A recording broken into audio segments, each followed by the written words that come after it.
France, May 1940. The sky over Arras is the color of old steel. Smoke hangs low over the wheat fields, drifting between shattered hedgerows and burned-out farmhouses. Corporal Thomas Tommy Bennett of the British Expeditionary Force lies flat in a shallow ditch, mud pressed into the seams of his 1937 patterned battledress. His Mk helmet sits low over his eyes. In his hands, a Bren light machine gun trembles not from fear, he tells himself, but from the weight of what's coming. Across the fields, German Panzer IIs move like dark animals. Through the haze, fast, confident, and touchable, the Blitzkrieg has already torn through Belgium and northern France. British units are falling back. Roads are choked with refugees and abandoned trucks. The rumor in the ranks is simple. Nothing can stop the German advance. Nothing except 5 seconds. Tommy doesn't know that yet. Behind him, a pair of Matilda II infantry tanks idle in concealment, their engines rumbling low. Thick armor, slow speed, a 2-pounder gun that can punch through German steel at close range. The Germans have not faced many of them yet. That is the edge. Lieutenant Harris crawls beside Tommy, face streaked with soot. "Wait for it," he mutters. "Let them commit." The German column advances down a sunken lane bordered by hedges, motorcycles first, then half-tracks, then tanks. They are close enough now that Tommy can see the black crosses on their hulls, and the pale faces of Panzer grenadiers. Scanning the fields, he feels the pressure in his chest. Orders are clear. Hold fire. 5 seconds will decide everything. The German lead tank pauses at a crossroads, turret rotating lazily. They believe the British line has collapsed. They think this is pursuit. Harris raises his hand. The Matildas remain silent behind the hedgerow, invisible, engines barely above a whisper. The German commander stands halfway out of his turret, binoculars up. He sees nothing but empty fields. Harris' hand drops. For 5 seconds, nothing happens. The Germans move forward fully exposed, broadside to the concealed British armor. Then the hedgerow erupts. The Matildas surge through, crushing branches, their 2-pounder guns firing at near point-blank range. The first Panzer explodes in a violent bloom of orange flame. The second is hit before its turret can traverse. German infantry scatter in confusion. Tommy squeezes the Bren's trigger, stitching the road with controlled bursts. The myth of German invincibility fractures in real time. Across the lane, a young German radio operator stares at the burning tank beside him, shock freezing his movements. He expected a rout. Instead, he finds himself inside a trap. And this is only the beginning. The first Panzer burns like a torch in the narrow French lane, thick black smoke clawing at the gray sky. Corporal Tommy Bennett keeps the Bren steady against the ditch's muddy lip, firing in short, disciplined bursts. Brass casings bounce against his sleeve and sink into wet soil. He forces himself not to stare at the burning tank. The German advance has stopped, but it has not broken yet. The 5-second pause had done its work. The Matildas waited just long enough for the lead vehicles to pass the hedgerow, long enough for the German column to expose its flank. 5 seconds of silence, 5 seconds of discipline, then shock. Now chaos spreads. A second Panzer attempts to reverse, gears grinding. Its commander shouts orders, half his body exposed from the turret. The Matilda's 2-pounder cracks again. The round punches clean through German armor. The tank jerks violently, then goes still. Tommy sees German infantry scrambling for the ditches. MG-34 teams trying to set up along the road. They're trained, fast, but they didn't expect this. Blitzkrieg depends on momentum,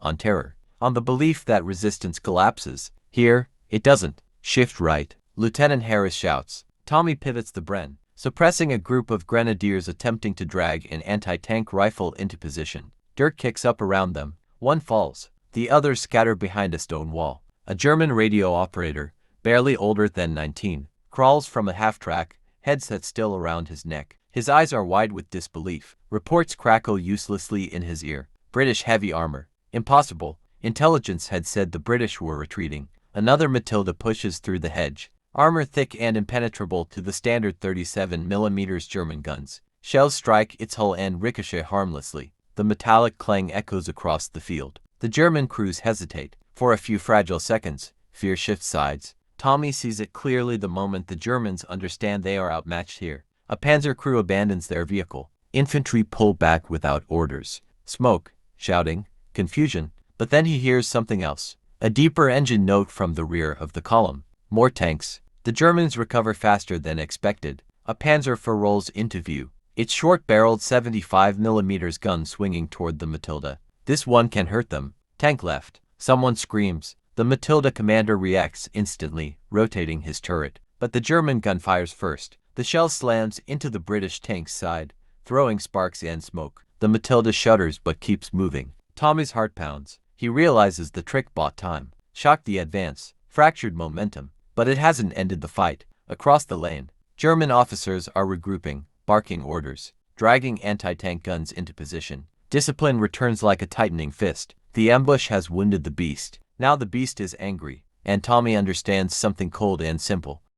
The smoke thickens until the world shrinks to 50 yards of chaos. Corporal Tommy Bennett wipes grime from his eyes with the back of his sleeve. His Bren barrel is hot now. He swaps magazines with practiced hands, fingers steady despite the tremor in his chest. The ambush worked, but the Germans are adapting. Down the lane, a German 37mm Pak anti-tank gun is being manhandled into position by a sweating crew. They drag it behind the wreck of a half-track, trying to angle it toward the Matildas. The British tanks loom through the haze, heavy and deliberate, their armor shrugging off small arms fire. Keep them pinned, Lieutenant Harris shouts. Tommy fires again, stitching the road just ahead of the gun crew. One German falls backward, another drops flat, clutching his helmet. But the remaining men keep working. Discipline under fire. That's what makes them dangerous. A Panzer 4 inches forward, its short 75mm gun aimed like a blunt spear. The commander stands exposed in the turret, shouting corrections. The German tank fires. The shell slams into a Matilda's track assembly.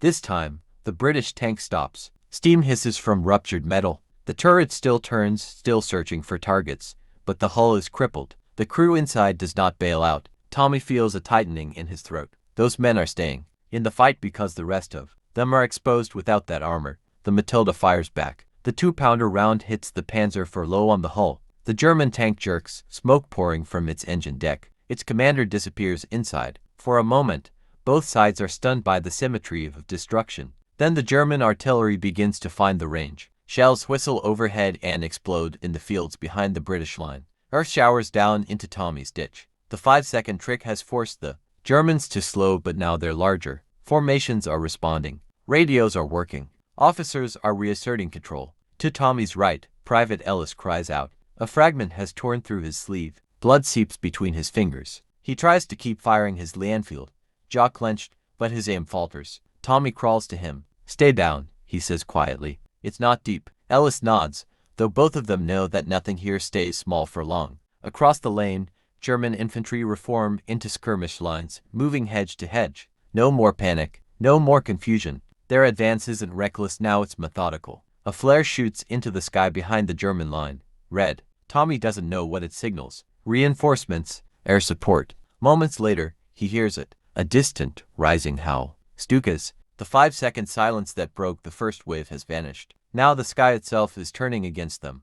The sound begins as a distant vibration. Then it sharpens into something, a natural metal screaming through sky. Corporal Tommy Bennett presses himself into the mud as the first WWII Stuka dives out of the clouds. Its gull wings are unmistakable. The sirens mounted beneath the landing. Gear Jericho trumpets unleash. A wail that tears through the battlefield and straight into the spine. Men who stood firm against tanks now flinch at the sky. Down, Lieutenant Harris shouts. The first bomb falls near the crossroads. The explosion lifts earth and burning fuel into the air. A shockwave slams into Tommy's chest. Dirt rains down in thick clods. His ears ring so violently he tastes metal. Across the lane, the immobilized Matilda still rotates its turret, firing at German infantry trying to advance under the cover of air power. The crew has not abandoned it. Even crippled, it remains a fortress. Another Stuka dives. Tommy forces himself up on one elbow and resumes firing. The Bren bucks against his shoulder as he rakes a hedgerow where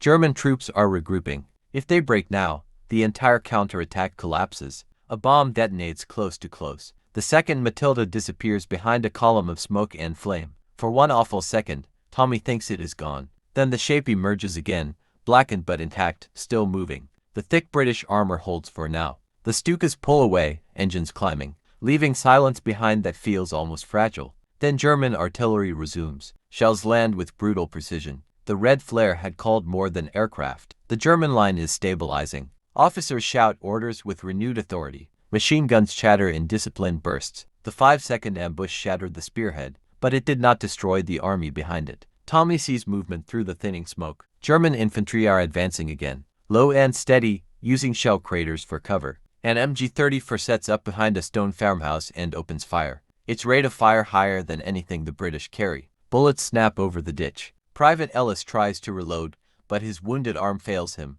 Tommy drags him lower into cover and fires over the lip of the ditch alone. He sees a German soldier pause behind a shattered cart. Their eyes lock across 20 yards of churned earth. The German looks just as young, just as afraid. Then both men fire. The cart splinters. Tommy ducks, heart hammering. Lieutenant Harris crawls back toward them, face pale but composed. "Orders coming," he says quietly. "We've slowed them. That's the mission. Slowed them." Tommy glances at the burning tanks, the wounded, the shattered hedgerows. The 5-second trick worked. It shocked the advance, bought precious time for the wider Allied withdrawal toward Dunkirk. But now the Germans are reorganized, and if orders say withdraw, they will have to pull back under the guns of an enemy that has regained its balance. The sky is quiet for the moment. The ground is not. The order comes down the line in fragments, carried by runners bent low against the fire. Prepare to withdraw. Not retreat. Not rout. Withdraw. Corporal Tommy Bennett feels the word settle heavy in his chest. They have done what they were meant to do. The ambush at Arras has forced the German spearhead to pause, to rethink, to slow its advance toward the channel. 5 seconds of silence had cracked the illusion of unstoppable momentum. But now survival matters more than pride. Lieutenant Harris slides into the ditch beside Tommy. "We pull back in sections," he says, voice calm despite the machine gun burst snapping overhead. "Bren teams last." "Of course." Tommy nods once. Private Ellis leans against the dirt wall of the ditch, pale but conscious. His sleeve is soaked dark with blood. "Can you move?" Tommy asks. Ellis swallows. "I'll manage." German artillery walks closer. Shells land behind them now, probing. The enemy understands what's happening. They want to trap the British between advancing infantry and falling bombs. The immobilized Matilda fires one last round down the lane. Its crew knows they can't escape. They are buying seconds, the same currency that started this fight. Tommy covers as two riflemen sprint from the ditch toward the next hedgerow 50 yards back. Bullets chase them. One stumbles but keeps moving. When they dive into cover, Tommy and Ellis rise together. They run. The field feels impossibly wide. Boots slip in churned mud. Smoke stings Tommy's eyes. An MG-34 opens up from the farmhouse again, the sound sharp and mechanical. Dirt kicks at their heels. Ellis falters. Tommy grabs him under the arm and drags him the last few steps into the hedge line. They collapse behind it, gasping. The withdrawal continues in pieces, section by section, leapfrogging back towards secondary positions. Discipline keeps panic at bay. The Germans press forward, but more cautiously now. They remember the shock of British armor bursting from concealment. Fear lingers on both sides. As Tommy reloads, he glances back toward the road. Flames still rise from the destroyed panzers. The crippled Matilda sits silent now, smoke drifting from its hull. No crew emerges. He feels something tied in his throat, but there is no time for it. A German whistle sounds somewhere ahead. They are advancing faster. Harris looks over the hedgerow toward the next fallback point, a sunken farm track beyond a patch of open ground. "Too exposed. We go together," he says. Tommy nods, gripping the Bren. Behind them, the road to Dunkirk grows more crowded with retreating Allied units. Ahead, the Germans are regaining their stride. The 5 seconds that broke the advance have bought time. Now every second they steal on the way back could mean the difference between evacuation or encirclement. "Move," Harris shouts, and Tommy rises into the open once more. The open field feels endless. Corporal Tommy Bennett runs low. Bren clutched tight against his chest, boots slipping in churned earth. Each step feels exposed, as if the sky itself is watching. Behind him, Lieutenant Harris and two riflemen lay down covering fire. The Enfields cracking in steady rhythm. German machine gun bursts chase them across the mud. Ellis stumbles again. His wounded arm hangs useless at his side. Tommy doesn't slow, he can't, but he shifts closer, ready to catch him if he falls. Ahead lies the sunken farm track, their next line of resistance. A shell lands short. The explosion lifts soil and smoke in a violent column. The concussion throws Tommy sideways. For a moment, he hears nothing but a high ringing whine. He forces himself up, vision swimming. Ellis is still moving. They tumble into the farm track just as bullets whip overhead. The narrow trench-like road offers protection, but barely. It smells of damp earth and crushed grass. One by one, the rest of the section joins them. Harris checks his watch. Calm. Always calm. "We hold here 5 minutes," he says. 5 minutes. It sounds impossibly long. Tommy sets the Bren on its bipod along the edge of the track, through the hedgerow gaps. He sees German infantry advancing in staggered formation, moving carefully now. No reckless charge. They expect another trap. That uncertainty is the real victory. A German squad halts near the shattered cart from earlier. An NCO gestures sharply. They are probing, not rushing. The shock at Arras has forced them to rethink their tempo. Tommy fires first. The Bren chatters, controlled and precise. German soldiers dive for cover. One crawls behind a low stone wall and returns fire with deliberate shots. Dirt sprays into the farm track. Beside Tommy, Ellis reloads awkwardly with his good hand. Sweat beads on his forehead despite the cool air. Should have stayed in Manchester, Ellis mutters faintly. Tommy almost smiles. You hate Manchester. Still, a whistle shrills ahead. German mortar. The first round lands behind them, cutting off retreat. The second drops closer. The farm track is becoming a funnel. Harris scans the field. He understands before he says it. They're trying to pin us. The Germans have regained coordination. Artillery, mortar, infantry working together again. The earlier panic is gone. Tommy feels the shift. The ambush wounded their momentum, but now the machine is restarting. A mortar round lands directly on the lip of the track. The explosion hurls Tommy backward. The Bren flies from his hands. His helmet rolls into the mud. He struggles to breathe, lungs burning. Through the smoke, he sees Ellis lying unnaturally still. And beyond the haze, German figures are rising, preparing to rush the position. For a moment, the world is nothing but smoke and ringing silence. Corporal Tommy Bennett drags air into his lungs as if he has been underwater. Dirt fills his mouth. His ears scream. He rolls onto his side and sees the Bren lying 2 yards away, half buried in loose soil. Ellis. Tommy crawls toward him. Private Ellis lies on his back in the track, eyes open, unmoving. Blood spreads beneath his shoulder where the mortar fragment struck. Not a dramatic wound, not a heroic one, just final. Tommy freezes for half a second too long. Then German boots appear at the edge of the hedgerow. They are rushing. Up, up. Lieutenant Harris shouts, firing his revolver toward the advancing figures. Tommy grabs the Bren and hauls himself into position at the lip of the track. He doesn't think. He doesn't feel. He squeezes the trigger. The Bren roars. German infantry, who had begun to rise into a charge, dive back down under the sudden storm of fire. One man spins and falls into the grass. Another crawls frantically for cover. Tommy keeps firing until the magazine runs dry. The rush falters. Harris uses the pause instantly. Smoke, he orders. A rifleman lobs a smoke grenade over the track. Thick white clouds bloom across the field, swallowing shapes and breaking lines of sight. Tommy reloads with shaking hands. He glances once at Ellis.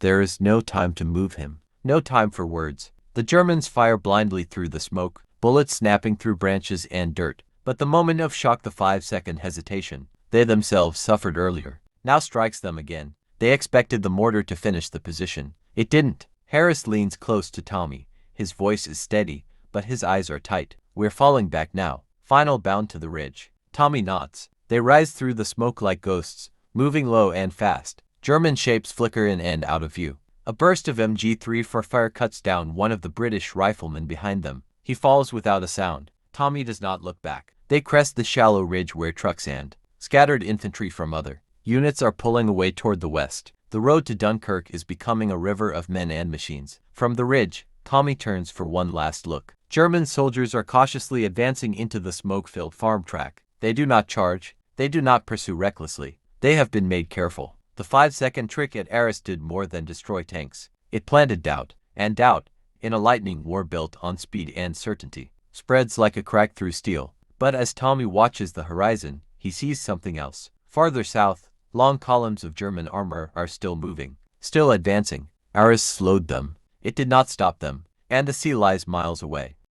The ridge offers height but no safety. Corporal Tommy Bennett drops beside a low stone wall at the crest, chest heaving, Bren resting across the rough surface. Below him, the French countryside stretches toward the west in broken fields and narrow roads jammed with retreating units, British, French, scattered Belgian troops, supply lorries, ambulances with red crosses dulled by dust. Above it all hangs a single truth. The Germans are still coming. Lieutenant Harris kneels with a field map spread across the hood of an abandoned truck. His finger traces a thin line toward Dunkirk. We buy time, he says quietly. Every delay matters. Tommy looks back east. German infantry emerge cautiously from the smoke near the farm track. They move in short bounds, disciplined and alert. The earlier shock has left its mark. No reckless sprinting, no blind pursuit. The 5-second ambush has forced them to respect British resistance. But respect does not mean retreat. Through field glasses, Tommy spots fresh armor approaching along a distant road. More panzers, darker shapes glinting beneath the clouded sky.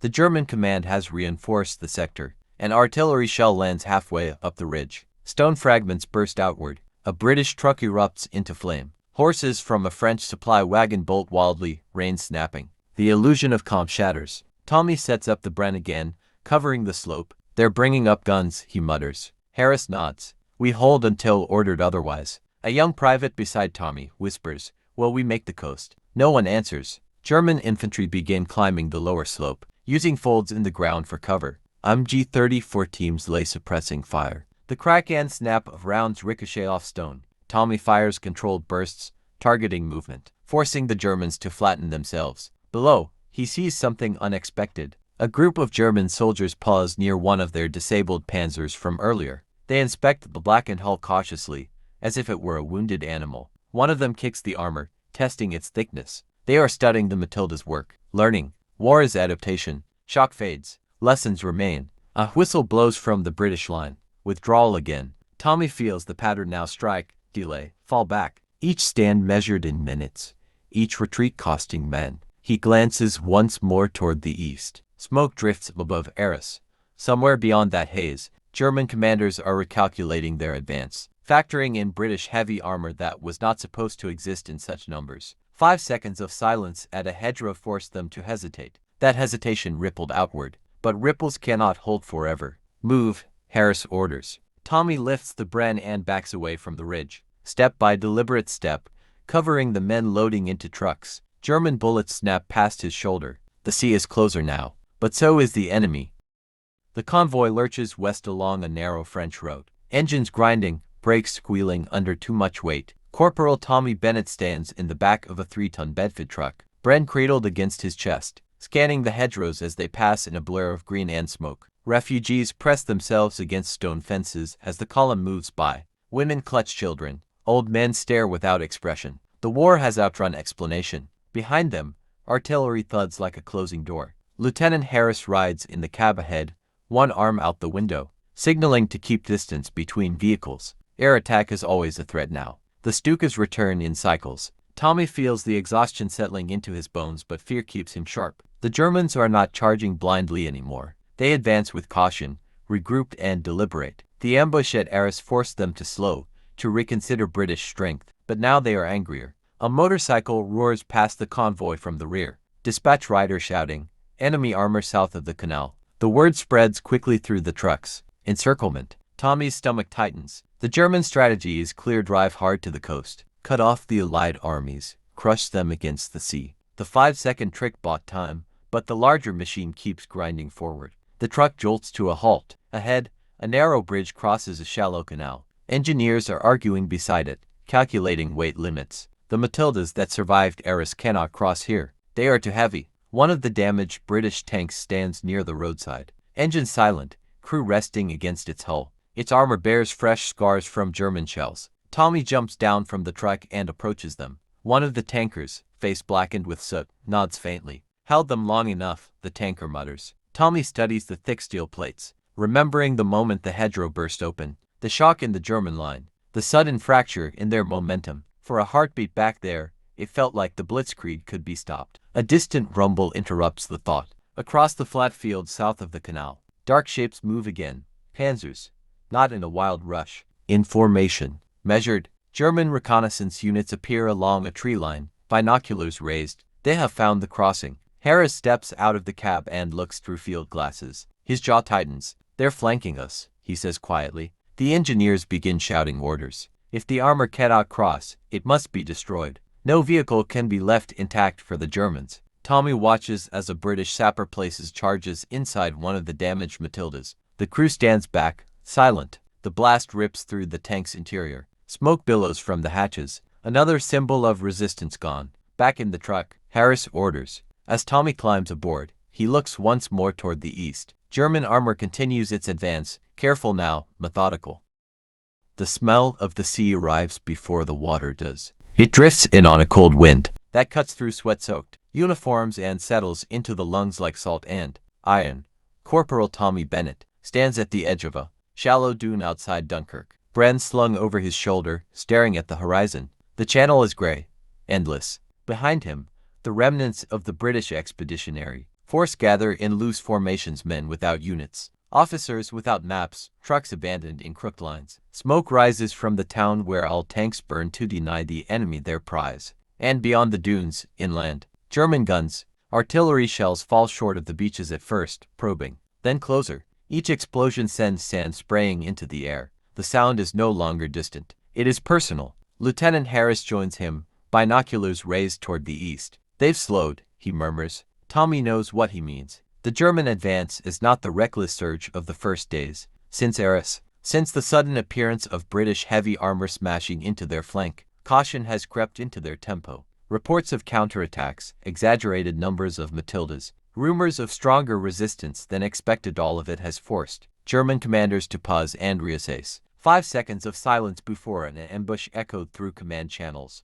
and hesitation at the operational level can shift a campaign. On the beach below, long lines of soldiers wade into the water toward small civilian boats, arriving through smoke and haze, fishing vessels, pleasure craft, tugboats, an armada not of warships, but of ordinary hulls answering an extraordinary call. Tommy watches a group of exhausted men climb into a wooden launch. Some glance back toward France. Others stare only at the deck beneath their boots. A runner approaches Harris. Orders are to hold the perimeter until dusk. Tommy exhales slowly. Hold. That word again. German reconnaissance units appear on the distant ridgelines overlooking Dunkirk. Their field glasses glint in the fading light. They are close enough now to see the beaches crowded with men. Yet the full assault does not come. Artillery continues. Skirmishes flare along the outer defensive ring. But the decisive armored thrust hesitates. German commanders debate. Intelligence is rechecked. The memory of sudden British counterattacks lingers. Tommy feels the fragile space those doubts have created. As evening settles, the sky turns bruised purple over the sea. Naval guns offshore begin to answer the German artillery with deep, rolling thunder. Harris looks at Tommy. You see what those 5 seconds bought? Tommy nods faintly. Not victory, not triumph, time. And sometimes, in war, time is everything. But as darkness gathers, flares rise inland, once more green this time. German units are repositioning, whatever pause Arras forced upon them. It is nearly over. Night falls over Dunkirk like a curtain drawn over a wounded stage. Corporal Tommy Bennett stands knee-deep in cold surf, Bren held high above the water as waves crash against his thighs. Around him, hundreds of British soldiers wait in silent lines stretching into the dark sea. No shouting now, no panic, just exhausted breathing and the distant thud of artillery inland. Flares rise behind the dunes, green, then white. German guns probe the perimeter again. The pause is ending. Out on the water, silhouettes emerge through smoke and mist. Destroyers sit farther offshore, gray and immense. Closer in, small civilian boats push toward the beach, wooden hulls creaking, engines coughing bravely against the tide. A Royal Navy raiding wades forward, steady, one section at a time. Tommy feels sand shift beneath his boots as another shell lands behind the dunes. The blast throws sparks into the sky. Somewhere inland, British rearguard units are still fighting, holding ground measured in yards, so the rest can leave in miles. He looks back once. The horizon to the east flickers with distant muzzle flashes. German forces have resumed their advance, but not with the reckless speed of the early days. Since Arras, caution shadows their movements. Commanders who believed the British were collapsing learned otherwise when heavy armor erupted from hedgerows and shattered a spearhead in 5 disciplined seconds. That doubt slowed them. That delay rippled outward, and now thousands stand in the surf instead of behind barbed wire. Corporal, Harris calls from a few yards away. His uniform is torn, face hollow with fatigue. You're up. A wooden motor launch noses toward them, its civilian skipper pale but determined. Sailors grab rifles and haul men aboard in tight rhythm. Tommy passes the Bren up first, then grips the gunwale and pulls himself over the side. Hands drag him onto wet planks slick with seawater and all. He collapses onto his back, staring at the smoke-choked sky. The engine revs as the boat turns toward the destroyer waiting offshore. Tommy pushes himself up and looks back at France. Dunkirk burns behind a curtain of smoke and fire. German artillery flashes along the dunes. British silhouettes still stand in the surf, waiting their turn. He thinks of Ellis in the farm track, of the Matilda crews who stayed inside their crippled tanks, of the 5 seconds of silence before steel burst through hedgerows at Arras. It was not a victory in the traditional sense. The Germans will occupy France, They will march into Paris. The war is far from over. But the Blitzkrieg was forced to hesitate, and hesitation allowed an army to escape. The small boat cuts through dark water toward the waiting fleet. Behind them, the guns continue to roar. Tommy does not cheer. He only watches the shoreline fade into smoke. Knowing the war will demand far more than 5 seconds next time,